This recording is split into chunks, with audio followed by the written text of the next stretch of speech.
La función polinómica es aquella que se caracteriza por tener potencias, la mayor potencia mayor a 2, porque la función que tiene potencia 2 se le llama función cuadrática.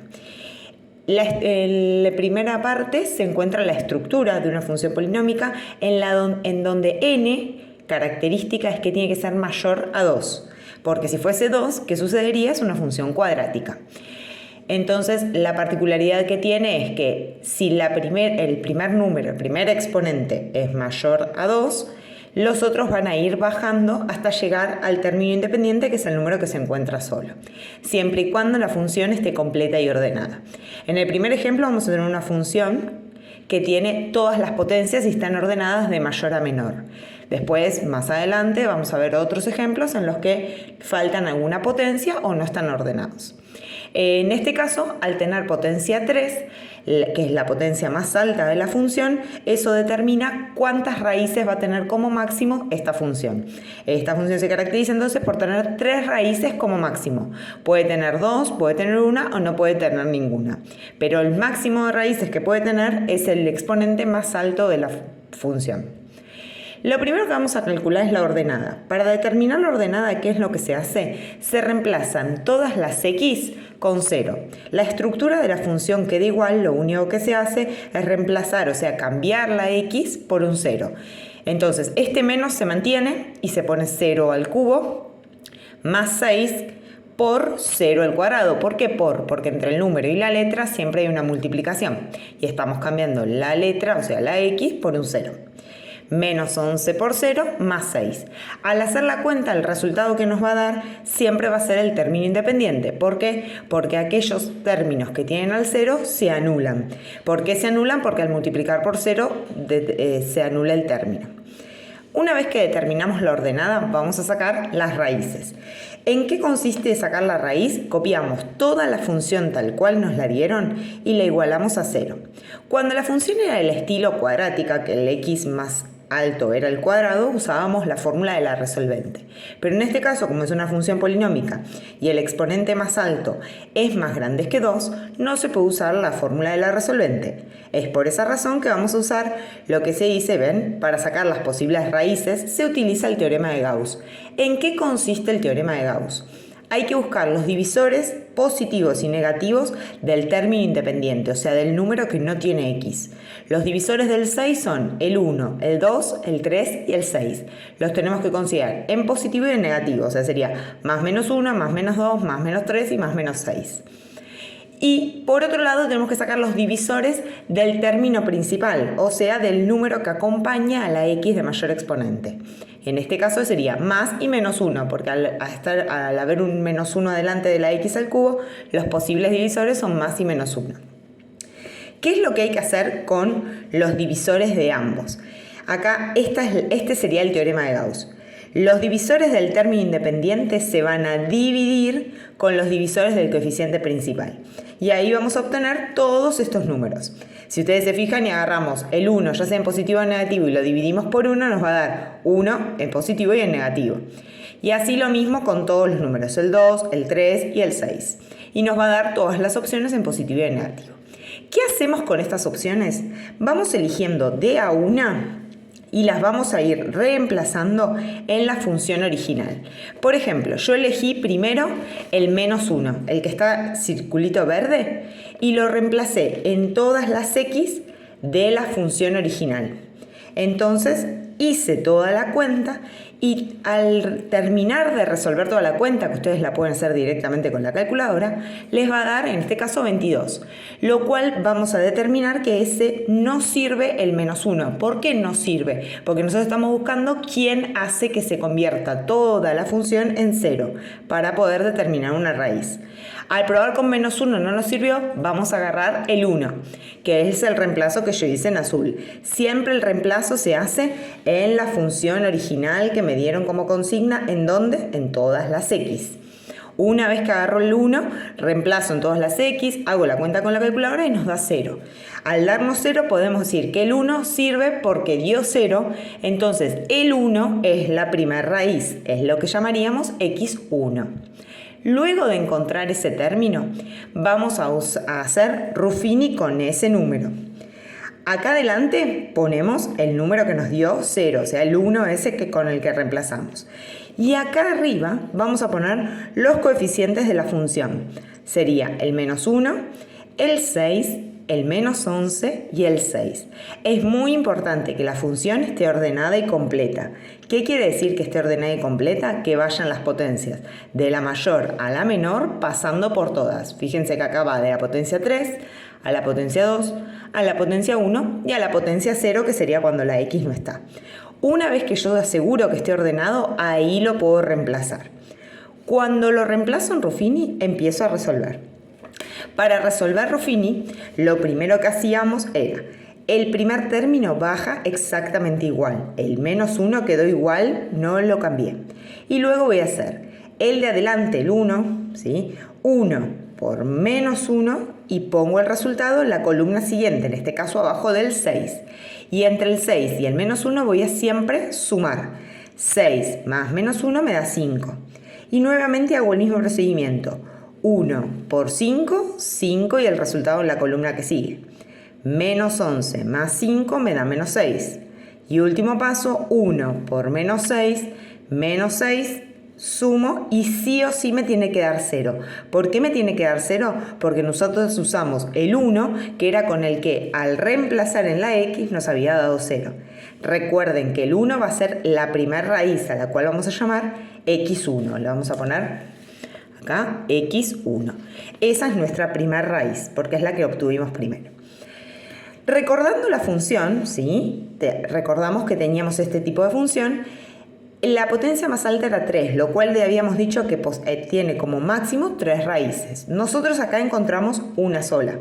Pero después de hacer Ruffini, hay que escribir lo que queda como resultado en este caso, que sería menos una x al cuadrado. ¿Por qué arrancamos con x al cuadrado? Porque tenemos que arrancar con una x de un exponente menos que la función original. Acá empezaba con x al cubo, entonces empiezo con x al cuadrado. Y después voy bajando. 5x, ¿por qué puse más? Porque el 5 es positivo, menos 6. Siempre el resultado que me queda, la primera x va a ser un exponente menos que la original y después va a ir bajando el exponente. Eso que me quedó como resultado lo vuelvo a igualar a 0. ¿Y cómo hago para encontrar las otras raíces? Como lo que me quedó es una ecuación cuadrática, lo que voy a usar es la resolvente de la cuadrática. Reemplazo con todos los datos y obtengo dos resultados. Entonces tenemos en total 3 raíces. x1, que nos dio 1, que fue con la que usamos para reemplazar, y x2, que nos dio 2, y x3, que nos dio 3. Obviamente acá todas las raíces dieron positivas, pero puede haber resultados positivos y resultados negativos. Con esas raíces y la ordenada que nos había dado 6, vamos a graficar. Para graficar, vengo aquí, tengo que elegir, lo primero que hago es, ubico las raíces.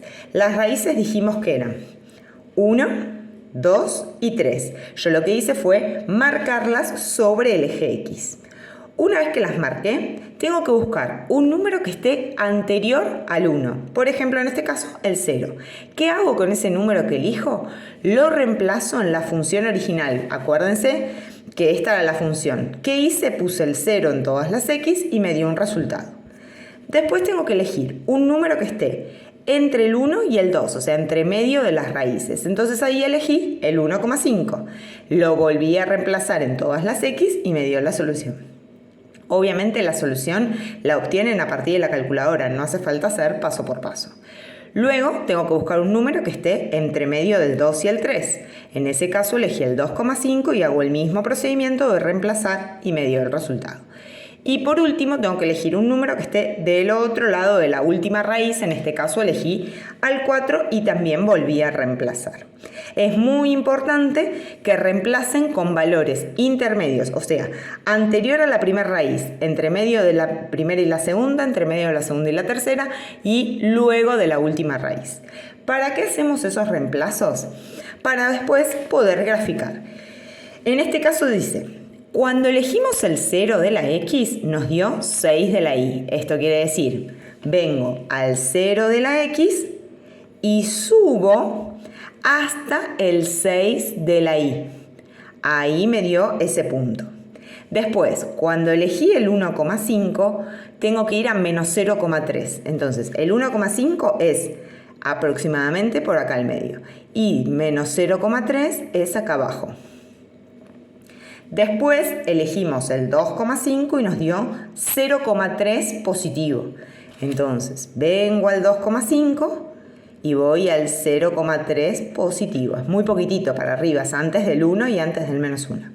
Y después, por último, elijo el 4 y me dio menos 6.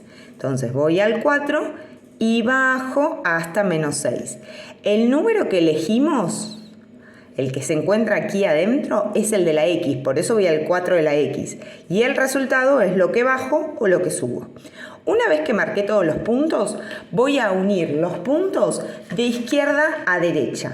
Esto sería, el punto que se encuentra más hacia la izquierda es el menos 6. Entonces voy a ir del menos 6 a la primera raíz. Ay, esperen, apoyo un cachito. Me queda ahí. De ahí voy al punto de acá abajo. De ese punto subo, voy al otro que está acá arriba, bajo, y ahí me quedó graficada la función. El gráfico es un gráfico aproximado, ¿sí? No es exacto. Para ser exacto necesitamos utilizar alguna aplicación. Una vez que terminamos de realizar el gráfico, lo que nos queda es analizar. Teniendo en cuenta esta función, el dominio es todos los reales y la imagen es todos los reales. Entonces, en el dominio y en la imagen no hay gran inconveniente. ¿Qué sucede con el C+ y el C-? Vamos a utilizar lo que se denomina teorema de Bolzano. ¿En qué consiste el teorema de Bolzano? En el armar los intervalos basándonos en las raíces. Acuérdense que las raíces eran 1, 2 y 3. Entonces, el primer intervalo sería de menos infinito a la primera raíz, que era el 1. Esa raíz sola.